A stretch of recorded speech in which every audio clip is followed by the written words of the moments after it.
Today we're going to talk about the scientific method, but first I want to talk a little bit about science. I want you to think of science as a game that has specific goals and rules to be followed. What scientists do is they look for patterns, and then they use those patterns to make future predictions. Scientists want to separate fact from fiction and help us better understand the world around us. What scientists use as their major tool is a process called the scientific method. And the scientific method looks something like this. Ask a question, research the question, hypothesis, test by experiment, analyze results, and draw a conclusion. Now let's go ahead and start with ask a question. What we want to do is ask a specific question. So let's go ahead and write that down.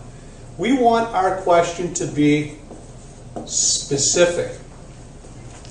For example, we might ask a question, at what temperature do radish plants grow best at? So I'm going to go ahead and write that down. At what temperature do radish plants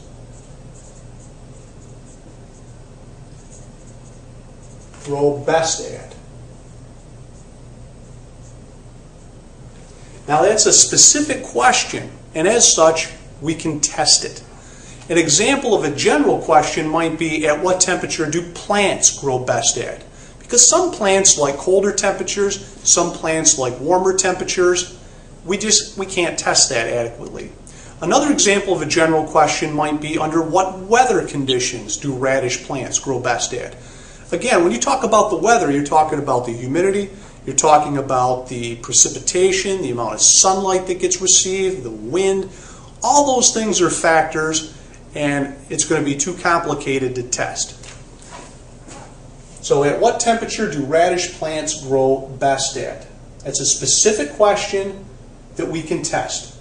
The next thing you want to do is research the question.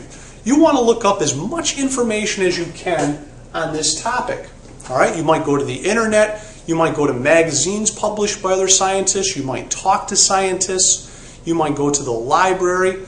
But the point is, you want to find as much information as you can so that you don't repeat experiments and information that's already been done. Because in the real world, time is money. And you don't want to waste your time repeating things that are already known. Now the next thing we want to do is our hypothesis. A hypothesis is an educated guess, as opposed to a blind guess. Our guess is based on the research that we've done. And there's lots of different ways to write hypotheses, but I want you to use this particular format for this class. All right? It's good to have something to begin with. And the hypothesis is going to go something like this. Right? If the independent variable is related to the dependent variable, then, and then you write your explanation as to why you think that it is. So let's talk about the independent variable and the dependent variable for a second.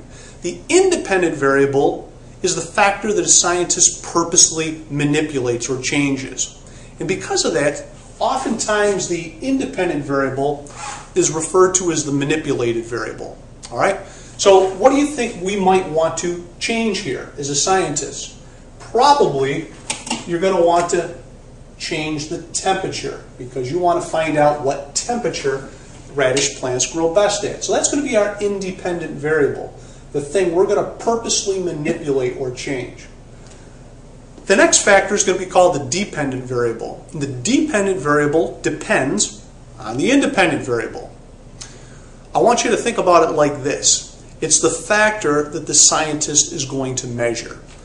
So what are you going to measure here to see if temperature is influencing the growth of your plants, of your radish plants? Well, off the top of my head, I'm thinking of maybe we want to measure the height of the radish plants. Or maybe we want to measure the mass of the radish plants. Either one would probably be fine. Okay? So my hypothesis might look something like this. If the temperature is related to the height of radish plants, then as the optimal temperature is reached, radish plants will have maximum growth. So that might be my hypothesis. Now I want to go ahead and I want to test that hypothesis. Now, when I set up my experiment, typically I want two groups. I want a control group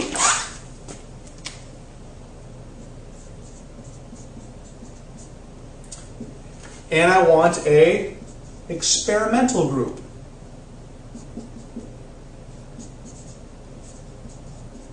The control group is what I'm going to compare everything to. I'm just going to let things happen as they would normally happen. The experimental group, I'm going to change one factor, and that one factor is called the independent variable.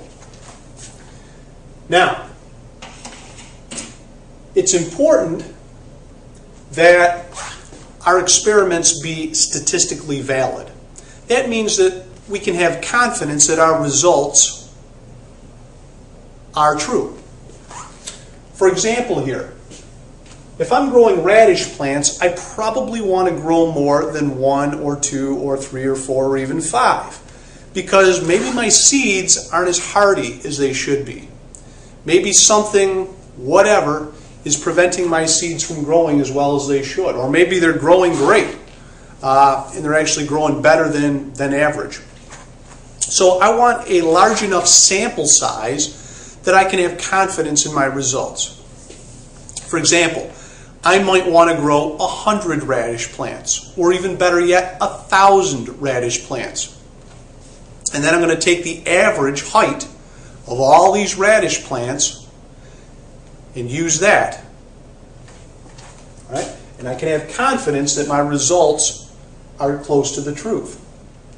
Now the next thing you want to keep track of is constants. And I'm going to write the word constant here. And constants are things, they're factors that are similar between the control group and the experimental group. For example, I want to make sure that both my control group and my experimental groups, I use the same type of soil. I give them the same amount of fertilizer. I give them the same amount of water. I expose them to the same amount of sunshine, the same humidity, the same wind. All those things are referred to as constants, factors that are going to be similar between the two groups. The last thing I want to say is, what if we want to test multiple temperatures here? Can we do that? Sure we can. But what we're going to do here is have more than one experimental group. Maybe one experimental group, I'd set the temperature at 55 degrees Fahrenheit. Another experimental group maybe is going to be 60 degrees Fahrenheit. Another experimental group could be 65 degrees Fahrenheit, and so on and so forth. And that way I accomplish a lot more at one time. Finally, I want to analyze the results. All right? I want to see the results of my experiment, see if I see any patterns, see if anything sticks out, see if I can make sense of my data. And then I want to write it up. I want to draw a conclusion.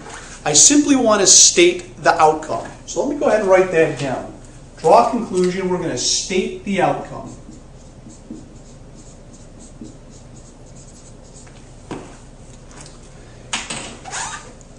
And we're going to state the outcome in third person, meaning we're not going to use any personal pronouns. No, I think, they thought, Sally thought, John said. None of that sort of stuff. Let's just state the outcome here.